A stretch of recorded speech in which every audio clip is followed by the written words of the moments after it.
All right, it's recording. Oh, Put yeah. that back where you'd like. So everything I say is officially on the record.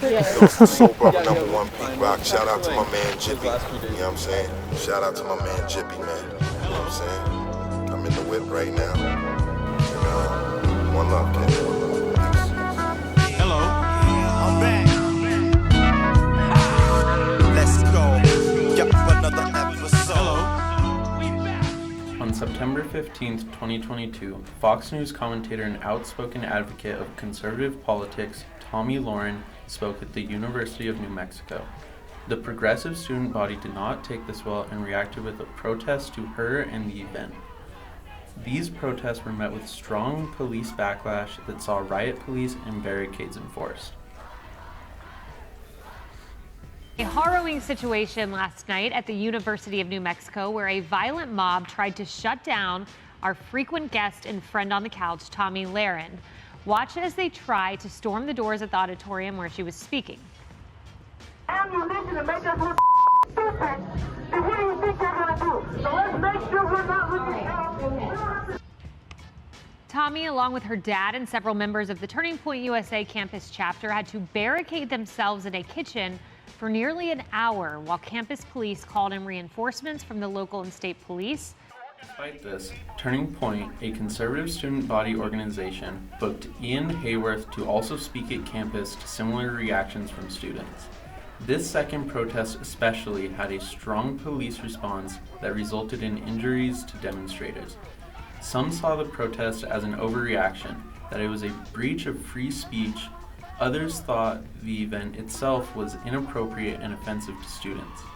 The organization, Turning Point, was founded by Charlie Kirk, who was also expected to speak on campus but didn't due to fears over campus security. We had the opportunity to interview two members of Turning Point UNM, including the president.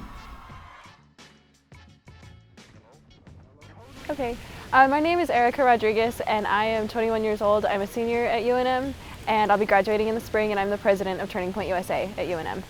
My name is Jackson Mills. I'm a senior here at UNM. I'm 21 years old. I'll be graduated next semester. I was born and raised in New Mexico. I took a year off between high school and college because I wasn't sure if I wanted to come. I think that was a good choice. I've been involved with Turning Point for a little more than a year now. We also got in contact with the College Dems, a liberal student body organization, giving the other side of the story. So my name is Andrew Joseph Schumann. I'm 20 years old and I'm the president of UNM College Democrats.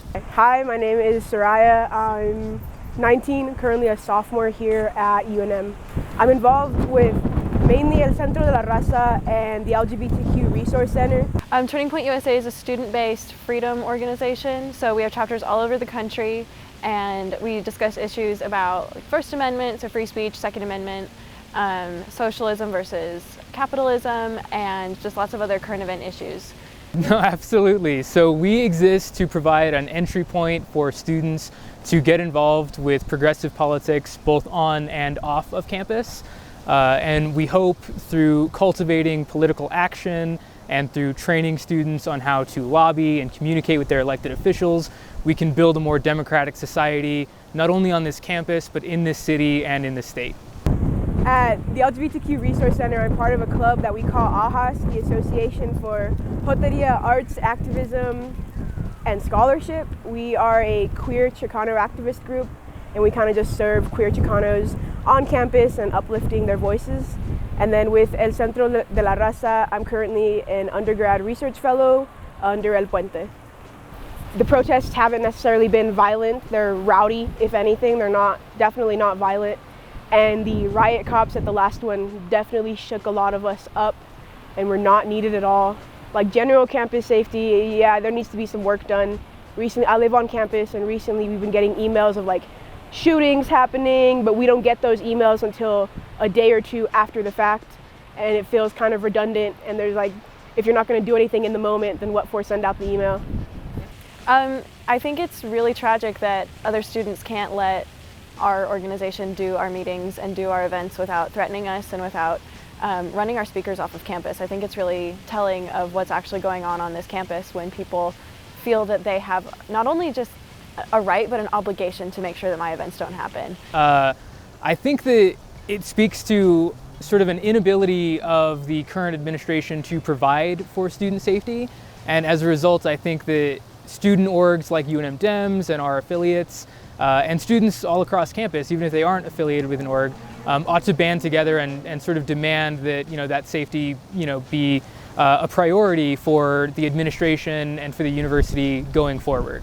Yeah, absolutely. So you can follow our Instagram, our College Democrats Instagram. It's Dems UNM, all lowercase, and we'll be posting updates about our events and any speakers we're bringing to campus and things like that. So make sure to follow that to keep updated. Also, the link in our bio will take you to our recruitment form, so you can join our mailing list and you'll get updates there too. Just come join our meetings at 6 p.m. in the sub every Monday. Anyone is welcome. We don't require that everyone agree with us or be conservative. We just ask that you treat us like human beings, and we'll do the same. Despite Turning Point's claims of accepting everyone, some students were denied entry to the event due to their skin color. The events of last night continue to play out today, including this headline on the Daily Lobo, reading, "Students of color denied entry at Turning Point event at UNM." I was able to talk to 3 other students who were denied entry, and they all showed me the proof of their ticket and described their experiences to me. And so multiple students of color were denied entrance to the Turning Point USA. Years ago, Milo Yiannopoulos had a similar talk on campus. This led to countless violent reactions from police on demonstrators, much of it caught on camera. Even though the students constantly show backlash and disapproval, Turning Point keeps booking speakers that they know will garner negative reaction and be met with opposition.